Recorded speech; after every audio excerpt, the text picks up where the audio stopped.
Hi friends, இன்றைக்கி ரொம்பவே டேஸ்டியான அதே சமயம் ரொம்ப சிம்பிளாக செய்யக்கூடிய முட்டை தொக்கு தான் எப்படி செய்கிறதுன்னு பார்க்கலாம் வாங்க. ஒரு பேனில் கொஞ்சமாக எண்ணெய் சேர்த்துக்கோங்க. கடுகு, கருவேப்பிலை, ஒரு நறுக்கிய பெரிய வெங்காயத்தை சேர்த்துக்கலாம். வெங்காயத்தை நல்லா பொடி பொடியாக நறுக்கி சேர்த்துக்கோங்க. நல்லா வதக்கிக்கோங்க. வெங்காயம் நல்லா கண்ணாடி பதம் போல் வதங்கி வரணும்.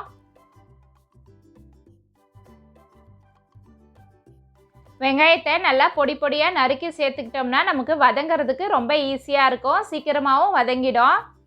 பாருங்கள், இந்த அளவுக்கு வதங்கினதுக்கப்புறம் நம்ம வெங்காயத்துக்கு மட்டும் தேவையான அளவு உப்பு சேர்த்துக்கலாம். கூடவே மஞ்சத்தூள் கொஞ்சமாக சேர்த்துக்கோங்க. சேர்த்து நல்லா வதக்கி விட்டுருங்க.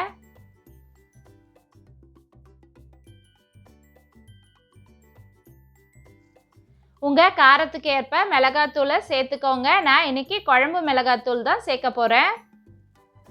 1/2 ஸ்பூன் மிளகாத்தூள் நான் சேர்க்குறேன். உங்கள் காரத்துக்கு ஏற்ப நீங்கள் சேர்த்துக்கோங்க.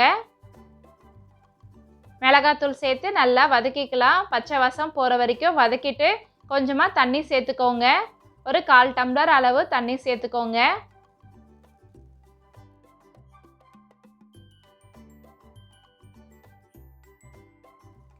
தண்ணி சேர்த்து நல்லா கொதிக்க ஆரம்பிச்சிருச்சு. தண்ணியெல்லாம் நல்லா வற்றினதுக்கப்புறம் நம்ம வேக வச்சுருக்க 4 முட்டையை கட் பண்ணி சேர்த்துக்கலாம்.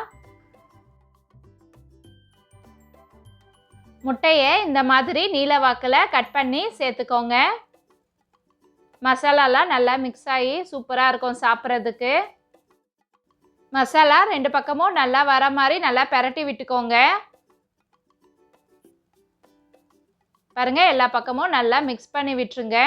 சூப்பரான முட்டை தொக்கு ரெடி ஆகிடுச்சு. நீங்களும் ட்ரை பண்ணி பாருங்கள்.